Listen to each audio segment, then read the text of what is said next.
We're all just swimming in these national headlines about the housing market, right? Booms, busts, crazy prices, but real estate is always local. So what happens when we just ignore all that noise and really zoom in on one specific town? Let's peel back the layers and see what's actually going on with the apartment market right here in Johnstown, Pennsylvania. So, if you're a renter or you own property in the area, you've probably felt this strange contradiction. I mean, your rent check is definitely higher than it was a few years ago, no question about that. But at the same time, that frantic energy, it's just gone. For rent signs seem to stick around a little longer. The phone isn't exactly ringing off the hook. So, what is really happening here? Well, the simplest way to put it is that the Johnstown apartment market is in a state of transition. It's moving from one very distinct phase to another. And whenever you're in the middle of a shift like this, it's totally normal for things to feel a bit off, a bit confusing. And see, in markets like Johnstown, these kinds of changes aren't usually dramatic front-page news. Nope, they're subtle. They happen quietly in buildings that look just like this one, but they have a very real impact on the decisions people are making every single day, whether they're looking for a new place to call home or trying to manage an investment property. Let's really try to put some words to that feeling. Think back just a couple of years ago. The market was defined by this intense, overwhelming pressure. Demand was through the roof, available apartments were almost impossible to find, and rents were just climbing at a breakneck speed. Now, contrast that with today. The whole dynamic has flipped. Renters actually have choices, which means property owners have to compete for good tenants again. The result? A market where rents are stabilizing or even softening. Now, that doesn't mean they're crashing, but it might mean a landlord offers a month of free rent or maybe a better deal if you sign a longer lease just to get the deal done. Okay, so here's the single most important point to understand. This is not a crash. It's not a bust. What we are seeing is a cool down. The market is just unwinding from a truly unusual, once-in-a-generation period of demand that, let's be honest, could not last forever. This is a correction, a rebalancing, not a collapse. And let's be really clear about what we mean by an anomaly. It was that massive temporary surge in demand that kicked off back in 2020, driven by these huge shifts in how and where we all wanted to live. It was kind of like a fever that pushed the market to these totally unsustainable highs. What we're feeling now is simply the market's temperature returning to normal. This timeline right here really tells the story of the cycle we just lived through. It all kicked off in early 2020 with that incredible surge in demand. By 2021, rent growth was going vertical as the number of empty apartments, what we call the vacancy rate, dropped to basically zero. The fever finally broke around the middle of 2022, and ever since then, the pressure has been slowly releasing, which brings us to today, a more balanced, a more predictable, and frankly, a much healthier market for everybody involved. All right, to get an even clearer picture of the forces at play here, it really helps to visualize them.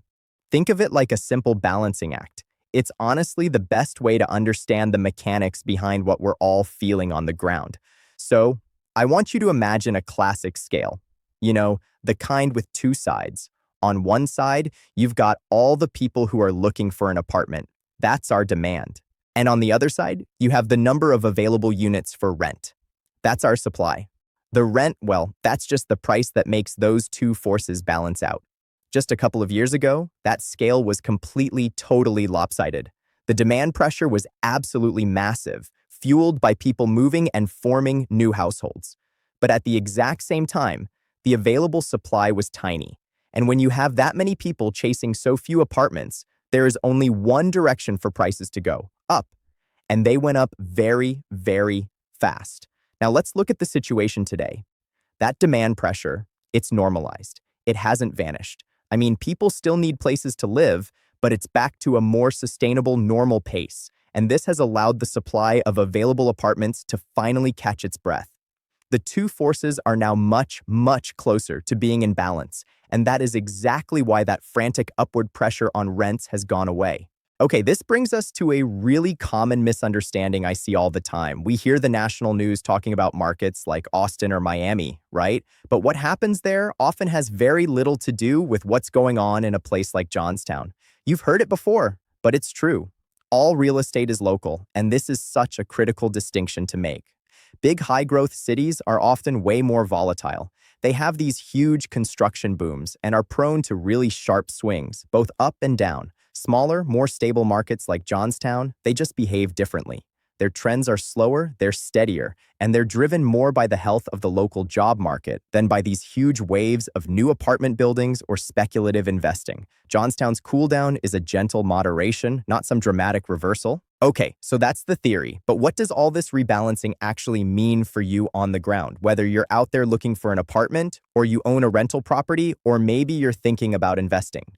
Let's rewind 2 years. The power dynamic was crystal clear. Renters had almost zero leverage. It felt less like apartment hunting and more like an audition, right? Landlords held all the cards, and there was simply no room to negotiate. You basically just took what you could get and were happy to get it. Now fast forward to today, and that balance of power has shifted right back toward the middle. That little slice of renters' leverage has grown a lot. With more options on the table, tenants now have a real ability to be selective, to compare different properties, and to actually find a place that truly fits their budget and their needs. So the bottom line is everyone feels this shift, just in different ways. For renters, it means you have the power to not just ask for a better price, but maybe negotiate for a better parking spot or a fresh coat of paint. For property owners, well, competition is back. It means you've got to focus on great service and quality to attract and keep good tenants because a vacant apartment is more costly than ever. And for investors, it's a clear signal to adjust your expectations away from that crazy growth of 2021 and back towards slow, steady, long-term stability. So after looking at all these moving pieces, what's the single most important idea to walk away with? It's pretty simple, really. We are entering a new and much more normal chapter for the rental market.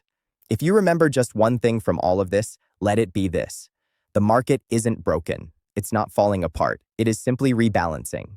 It's finding its way back to that fundamental long-term rhythm that has always defined it before the wild anomaly of the past few years threw everything out of whack. And here's the practical insight for every single person watching. In this new environment, patience is rewarded. Renters who take their time can absolutely find better deals. Landlords who are patient can find fantastic long-term tenants. But on the flip side, those outdated assumptions like thinking any apartment will rent in 24 hours for any price you ask, those are now being punished. The game has changed. This whole rebalancing really marks the end of a wild chapter for the Johnstown apartment market. And that brings us to one final really crucial question. Now that things are on more stable ground, what's going to be the next major force? Whether it's a shift in the local economy or new development or changing demographics, what's going to be the thing that writes the next chapter?